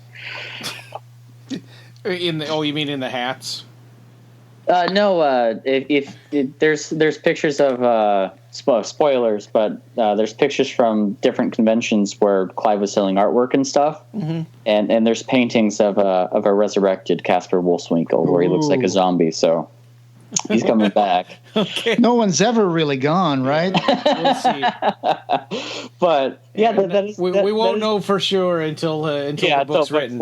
Yeah, that's true. Yeah, that could be in a different draft for sure. But One of the most fantastic things that I love when Clive makes stuff about these Abaratian characters is the pointy shoes, right? Because it's not a Clive thing. This has appeared in several fantasy characters throughout history, and even people actually wore boots like this at one point. And in fact, in Mexico, they still do. These are called Mexican pointy boots. They're also called Trival boots, and they're a style of these boots made with elongated toes. They're actually popular in parts of Mexico for festivals and for the musical Trival subculture. So these things do exist. People did wear pointy shoes, even if it wasn't special occasions. But one of the things I find really fascinating and hilarious is that the little is that the Comexo kid on the sole of the shoe? The heel. Oh yeah, right. Yeah, nice little detail. Yeah.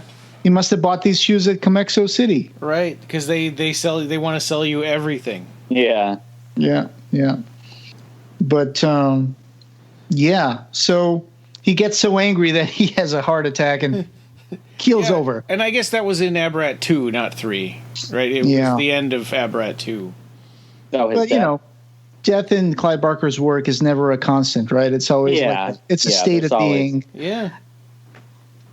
Yeah, I mean, even look at Christopher Carrion. So because he, died at the end of book 2. Or the princess, I mean, the princess that it's coming back. Yeah. Anyway, that's a fascinating one. That's a good point there, Ryan. That this kind of started with Casper, and then he ended up making a dead Casper. Yeah, I never thought of it in that way. Of the series has outgrown the character and moving beyond that to something else. Casper, the unfriendly ghost. All right, Marcus, do you have another one? Yes. My next one is let's see here. I just want to say we've spoken about maybe a dozen per episode, but there's 1,664 pages in the Imaginer. Yeah. There's so many more that you guys really need to buy the books and see for yourself. Yeah, and you can still buy most of them from the archive. Yeah. Yeah, we're skimming the surface here, and we're passing pages upon pages of great pieces of art that I would love to talk about, but we just don't have enough time. But my next one is on 1593. It's another untitled piece. It's another newer piece. Oh, is it? Oh, okay. Yeah. Oh, sorry, I didn't mean. No, go ahead. Steal it, but yeah, I want to hear what you have to say about it. It's a really striking piece in that it's so chaotic in its construction that it feels like it shouldn't work. But there's something so evocative about it. It's mostly monochromatic in that it's black and white, but it has these splotches of blue. And it's what appears to be this very tribal-looking figure who's just staring at you from out of the paper. But it almost looks like a Rorschach piece that there's all these almost symbols and detail that it almost looks like a Rorschach, but it's not even, so it wasn't constructed like that. Like the facial features are half formed, and it's very, very primordial feeling. It almost looks like a skeletal face on it too. It reminded me of some kind of a zombie or some sort of dead spirit. Terminator. Right. There's enough detail to make your mind go, but not enough for you to know exactly what it is. Yeah. Which is like a perfect balance. I think it's amazing how undefined it seems to be on the surface, but then the more you look at it from afar, the more you understand the proportions of the anatomy are just so well done. Yeah. Like the shoulders, the arms, the chest. And it's just your brain making sense of this, because when you look at it close up, it's just a bunch of splotches and it's very undefined. But if you look at it a little bit from afar, from across the room, it's just so perfectly proportioned, and it's just this roiling shadow. It's like this shadow creature that's kind of flickering in and out of reality, and it almost feels like it's moving, pulsating to me. If you look at it intently, it just almost seems like there's twitches and stuff, and then that's what makes it work for me so well. Yeah, it's like this primordial chaos that's ever shifting, and that you can't quite perceive. It's malleable in that you can't focus on it. But yeah, like you said, a flickering is a really nice way to put it. It's a beautiful painting. It's got this internal core that's almost glowing from the inside, and it's got this blue and whites and lighter blues. But then the outer shell of this creature is just this blackness, just black with white highlights. And again, it's done with this technique that Clive seems to have been developing in 2016 when he painted this with the droppers, right? The splotches of color. And again, it's not so much that you can see that there's any brushwork in it. It's just mostly, it might have some brushwork or some pencil work underneath it to define the shape, but then he just covered that up in this whole series of drips. And these drips are lateral. They're not dripping down on the canvas. So the undefined shape of the shadow, it seems to be dripping both sides. It seems to be flickering outward, but laterally out of the shape of the shadow. So, yeah, which is another thing that you would expect it to be dripping down, but it doesn't. It's just, it looks like it dripped from both sides.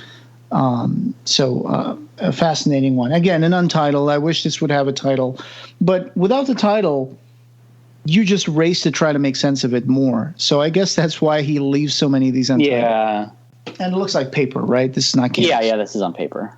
Okay, then I was going to mention this one, but then I'm going to bring in a runner-up that I had here. Okay. And it is 1547. Oh, before we go there, can we look really quick just at the next page?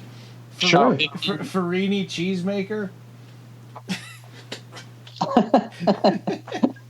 A titled one. Yeah. He's even got a hat with his name on it. He looks like he's made of cheese. He's made out of he's all yellow and he's got 4 legs and he's got faces on his knees. One of them's. He's got a backwards cap because he's cool like that, yo. Yeah, I was gonna say he looks like an '80s villain. Yeah. He's literally cheesy. Yes. Yeah. It ain't easy being cheesy, you know that. I almost put him on my list, and then I thought, well, it's not so much that I think that I really love it, but I think it is kind of funny. The Great Farini. Yeah. Okay, so mine was 1547. Right. So I replaced the one that Marcus picked with 1547. My apologies. No, that's fine. One more different painting to talk about. So 1547. Oh, yeah. It is. I look at this and I see myself. I see people putting themselves together. I see the puzzle of your own personality that you're trying to piece together. I see people who might be falling apart. So there's a whole lot of things that you can look at this and you can Frank and Hellraiser. Or Frank and Hellraiser. Oh yeah, the beginning, yeah. Right, because all you see is the nose and the eye. Yeah, and the face being picked up by Pinhead. Yeah. It's almost a human puzzle. It's an incomplete human puzzle, and all these pieces are kind of stuck together. And they might be in the right place. They might not be. It might be falling apart. It might be creating itself. So we don't know. But I just love this because it just looks like it looks like a feeling more than a painting. It's a state of mind. Yeah. Anyway, all right. I don't know what else to say. Yeah. It almost looks Picasso-esque. Yeah. Sure. Maybe a little cubist almost. But in the symmetry of it, but where the facial structures are being broken down into geometric components and yeah. But no, I love the way you described that completely. And that you don't know if it's falling apart or putting itself back together, which I guess is relatable to all of us because we're all feeling either or both of those emotions at some time. Yeah, that's a great piece. All right. What was that joke? It was a joke. I think it was Rodney Dangerfield. They said something like, "I feel like a military college. Parts of me keep passing out."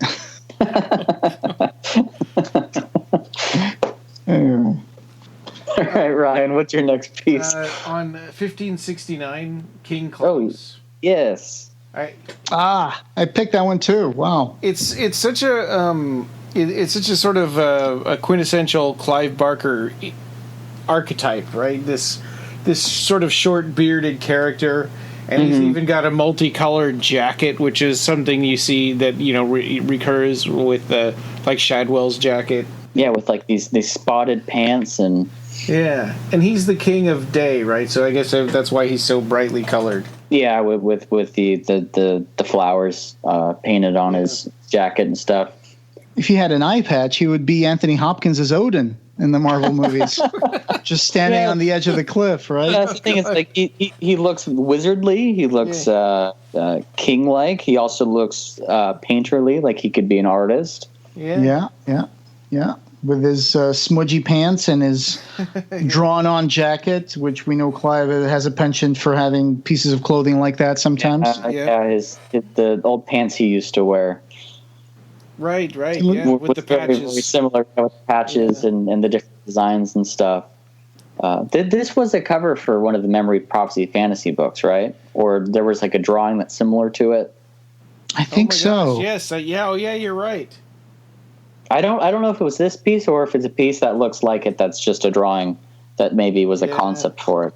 Sure, but even if you take it out of the King Klaus name and take it out of the Abarat story, it just looks like a godhead that just finished creating the world. Yeah. And is just sitting back and enjoying his work, because it looks like the background, it looks like he just finished creating it. It looks just like him. So it looks like he created the world in his image. That's a really nice way to put it. Oh, and looking up the Memory Prophecy Fantasy, Volume 1 has a cover that looks like it was probably the preliminary sketch for this painting. Oh, okay. Because they're both feature almost the same looking guy staring at you wearing a painted jacket. So, but yeah, that's a great piece. All right. Jose, do you have another one? Yeah, I don't have a lot to say about it, but 1589, it's a clown, and it looks just like Lon Chaney in the movie Laugh, Clown, Laugh. Yeah. That's yes. Scary-looking clown. I never made that. It's one of my favorite movies. Yeah, I never. But now that you say it, I completely see it. Spot on. Yep, it even has the patches of like red hair and of course not the rictus grin that he's got on. Yeah, but it's just such a wonderful clown, and clowns are they're a cliche in the painting world. Of course, I mean the people will draw clowns, and I've been to Vegas. I've seen like the clowns that Frank Sinatra painted.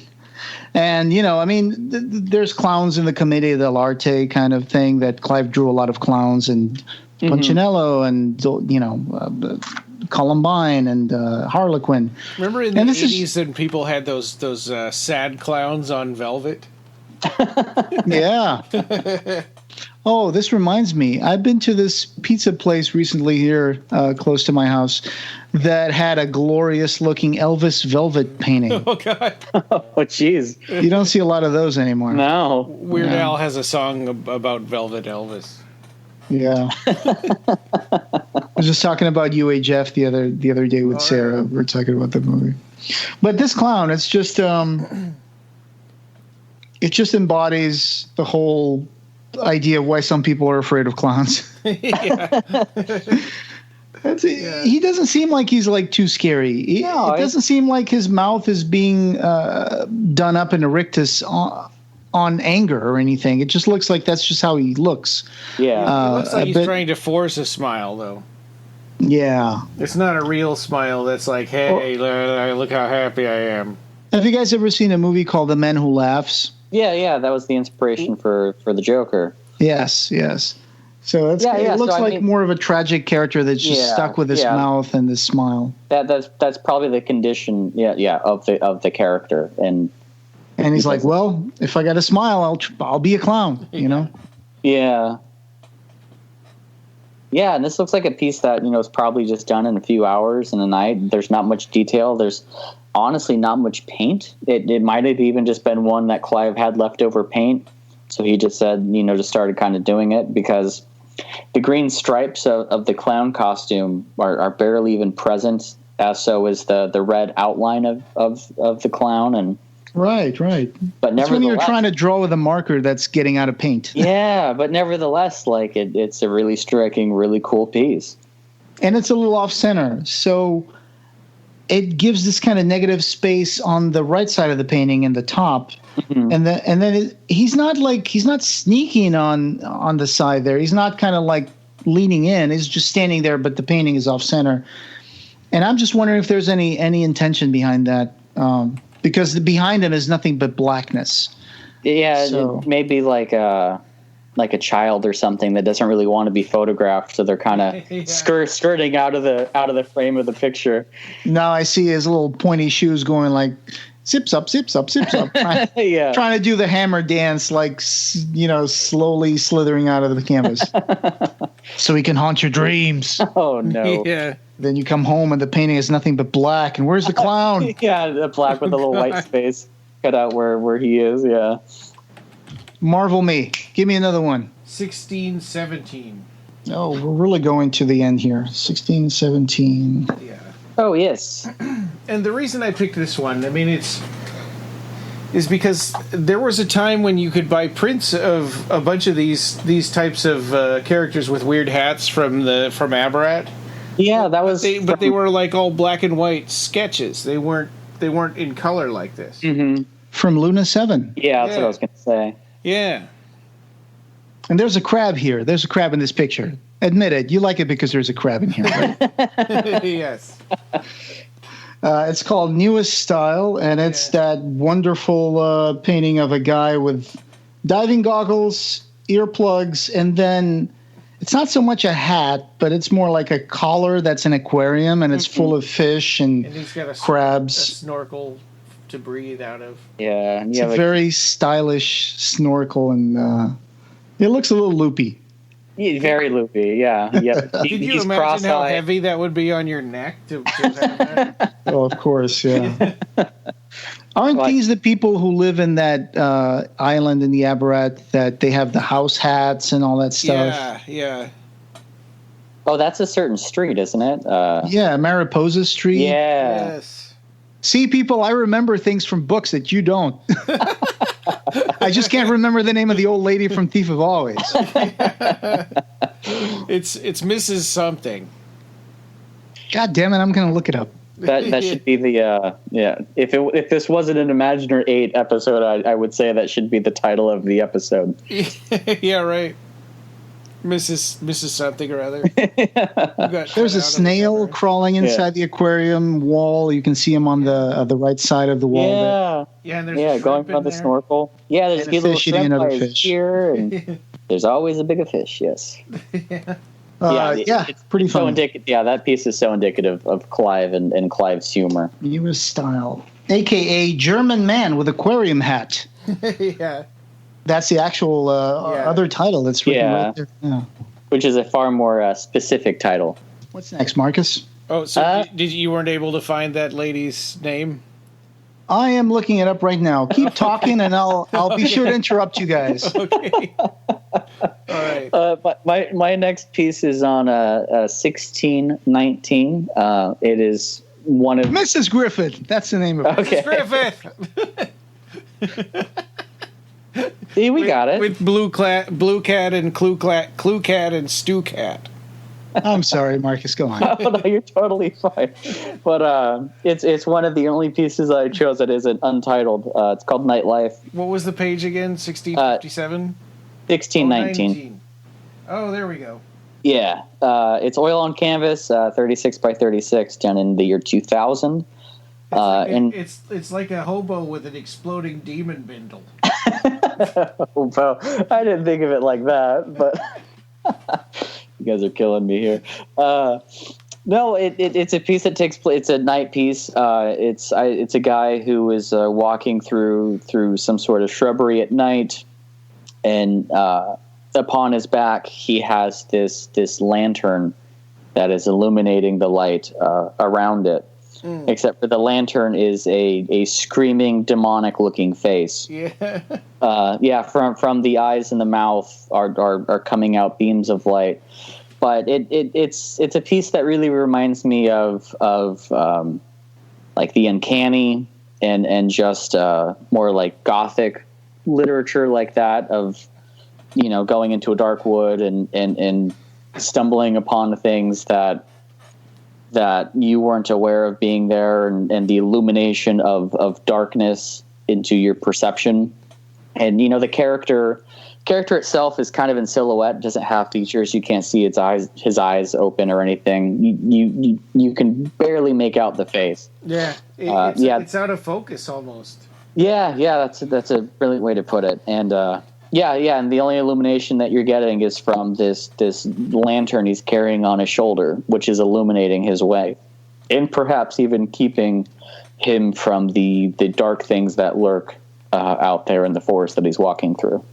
This is where being an avid reader of mythology books comes in handy, so you can say, I see Odin carrying Mimir's head.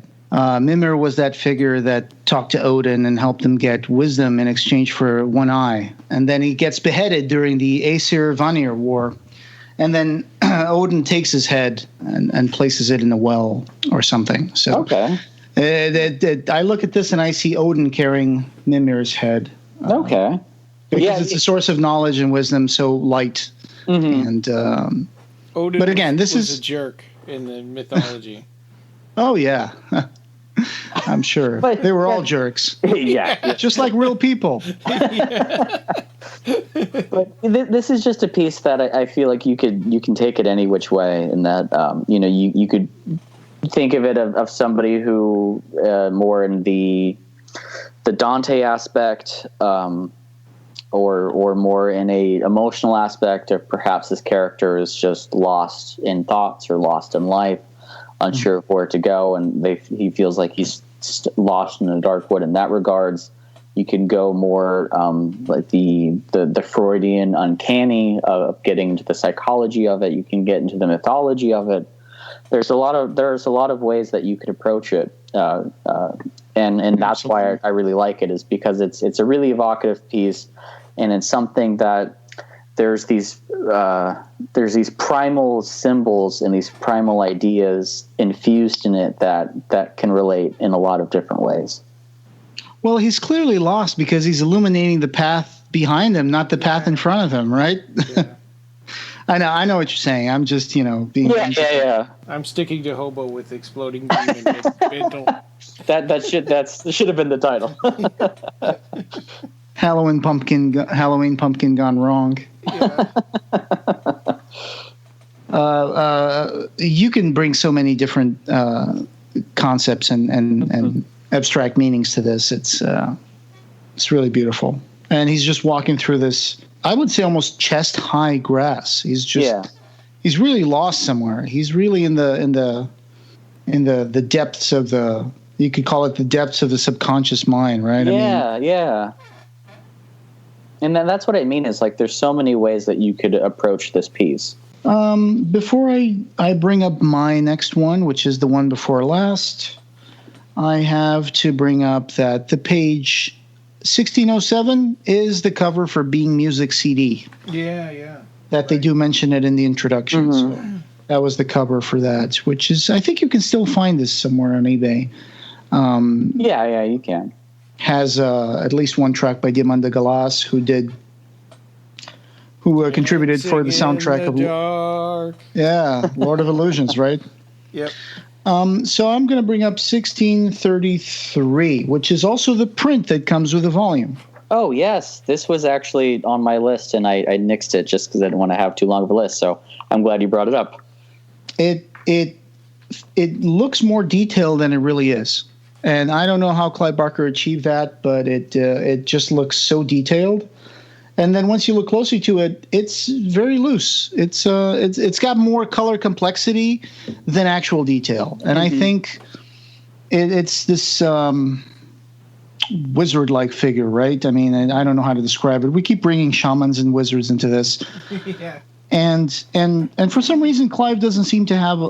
He has some, but he seems to lean more towards the bearded old white-haired old man than so much the goddess or But there's something about this character that looks very old, very wooden, very very wise and very powerful because he wears that power as a halo of orange fire coming out of his head. Yeah, and his eyes are just blackness. There's no pupils to discern, no irises. It's just, and that's why I think the shaman word really is applicable here. Is because it does feel very tribalistic, very shamanistic. I was just gonna say he's got these red royal-like robes also. Yeah. So he looks like he's a figure of power. He's just a. I mean, that's obvious when you look at this. I mean, that's a very that's a very obvious thing to say. But I don't know about the darkness in the eyes. I don't know if that's supposed to mean absence or if it's just supposed to mean that he's transcended beyond just being in the present and he's looking inside into a different sight, That's how I interpret it. Like Pinhead.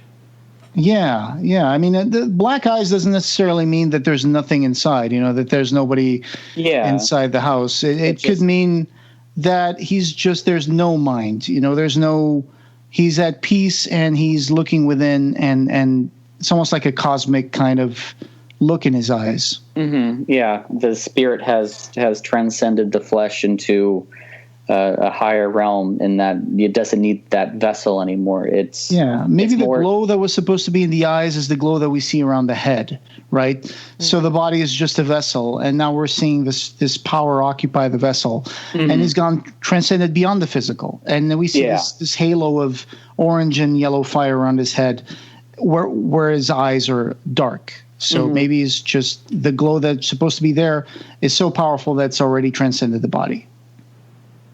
Yeah, and the robes are just the only detail of the robes. He's wearing these red robes, and all you get are the black chaotic lines made with the eyedropper, and the only real impasto that you can see. So like actual detail is the tufts of hair coming on the temples of his head and beard, the mustache, the eyebrows, and the beard. Yeah, and then the beautiful background, which is a great use of color in the negative space, which is just these dark purples, blacks, and greens, strangely, which work very well with the actual complexion of the figure, which is not human.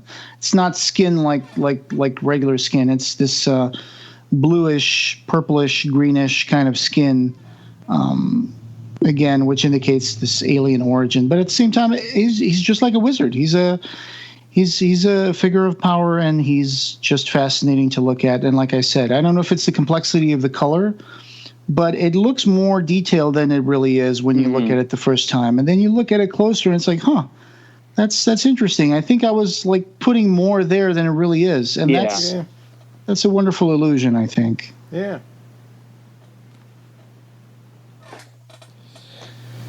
All right. Well, I don't have any more, but I think, Marcus, you have one more, right? At least from what you put on the notes.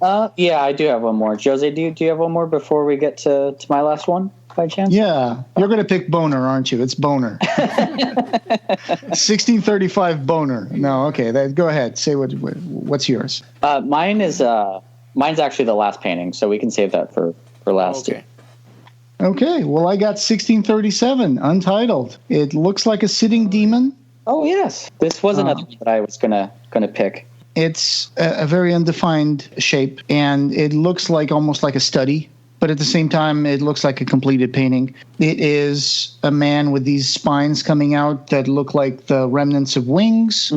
And he's obviously sitting in a room of some sort in a chair, and he's almost like billowing away in smoke. That's why I called him a demon. I'm not sure if I should do that, but it looks like a fallen angel where his wings have become spikes and almost like atrophied remnants of some membranous wings. And his face and his shoulder are just white, and they almost looks like there's smoke billowing coming out from his body. So yeah. I just love the texture of this and the way that he painted the different shading of the skin and the reds and the whites and the flesh tones. It's like an echo of several of Clive Barker's paintings. Yeah, I think your analysis of it being a demon is spot on. It looks like a pinioned angel, somebody, one that's fallen, had its wings ripped off, and is now essentially awaiting judgment. And and you do like have these smeared streaks of white coming from off his face and into the ether of the air around it. That could be perhaps the purity of once being an angel who turned against its creator, kind of fluttering away with. And so the light is still shining through. Yeah, and it also appears to be covering his sex. So I mean, maybe, if you look at the story of Genesis, it's after Adam and Eve fall that they realize that they're naked. And so good point. Perhaps the same thing happens to angels after they become fallen, and that they realize their nudeness as well and become ashamed of it. Am I crazy, or it looks like there was supposed to be a parrot on the right side of the painting, like hanging onto one of the spines? Oh, yeah. It does look kind of like it was painted out, doesn't it? Yeah, because there are some green streaks in there and some red streaks, and then it just seems like there's a tail and a body. Oh, yeah. So That I'm just wondering. Took me a while to see that. Yeah, it almost looks like the silhouette of a bird. Yeah, that was just lightly painted out. It's interesting. Yeah, just the allusion to a bird. Yeah. Yeah. You're on fire. Okay. I also kind of see almost a face in the lower part of the torso there. Perhaps maybe there's eyes and a nose. Oh yeah. I'm looking at it. Yeah. On the left side, they're turned sideways. Yes. Yeah, but it's also a piece that it's loose and chaotic enough in that we could just be, kind of plucking things that aren't there. Sure, yeah, definitely. There's definitely a presence inhabiting this painting. Yeah, no, it's a great piece. You feel watched when you look at this. I almost feel also guilty, which also makes me think of like this is somebody who's facing judgment and shame. That's interesting. You said you were going to talk about one of the last ones?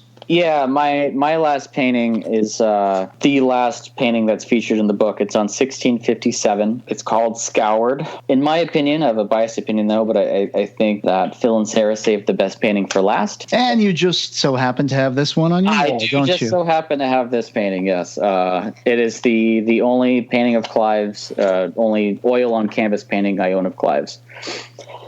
It is so gorgeous. Yeah, and it's 48 by 60, so it's 4 foot by 5 foot, which is the main size that he was painting on. So it's still an extremely large canvas. And yeah, I'm lucky enough to own it. It's my most prized possession when it comes to things I own of Clive's. Yeah, and I absolutely love it. It's again. A very shamanistic piece in that you have this man who is standing and staring directly out at you from within the canvas, and on his right side you have control. You have these colorful squares, which in Abarat are the Abarat Rabba, these little squares of magic that hold magic. So on his right, you have control, but as the squares pass him by on his left, it becomes just this streaks. This energetic flow and chaos of just color of perhaps magic being let loose.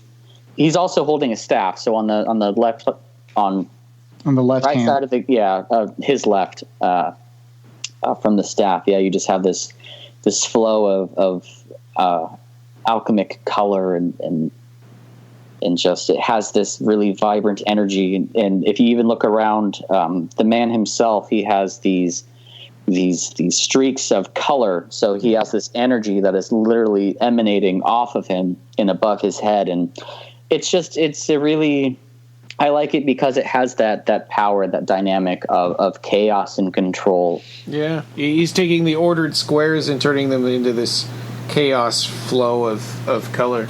Yeah. And I'm also a lover of Blake, and my favorite piece of Blake is the Ancient of Days. And for some reason, when I was given the opportunity to look at some of Clive's canvases and see if I wanted to purchase any, the reason why this one stuck out at me was because it just really reminded me of Blake's The Ancient of Days. Oh, go ahead.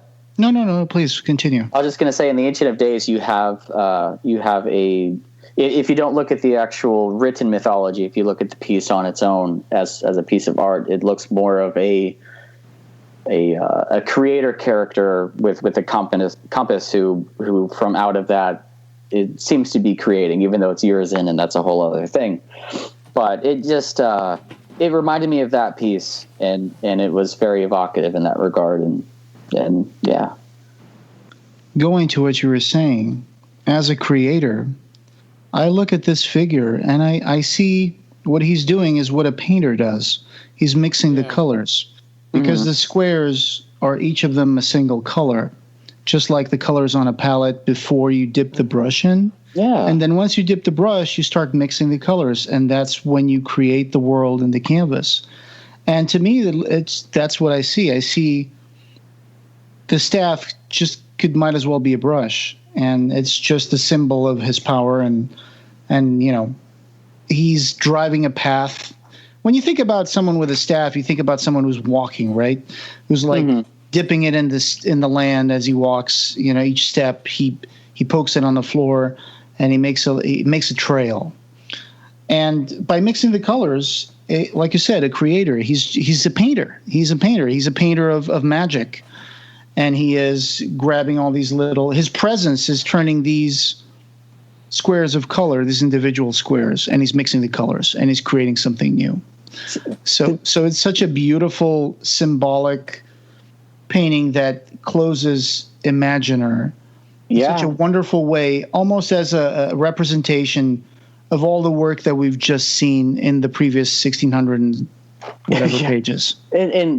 And Jose, hearing you say all that it's exactly why I love doing these episodes with you guys, because even a painting I look at every single day, I get a new insight into. I never would have thought, as seeing the staff he holds as a paintbrush, but now that you say that, I can't unsee that. Like that makes me love the piece even more, and I love the discourse and I just realized that drawing that I referred to, which is at the end of the introduction, is very, very similar to this piece here, in that in the drawing you have somebody who's turned away from the audience in painting, and then that paint becoming almost an essence in the ether.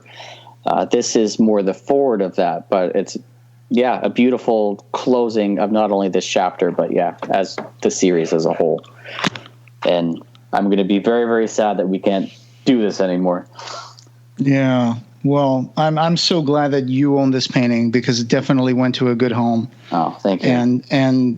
And what a treat to be able to sit here and talk about these things with you guys.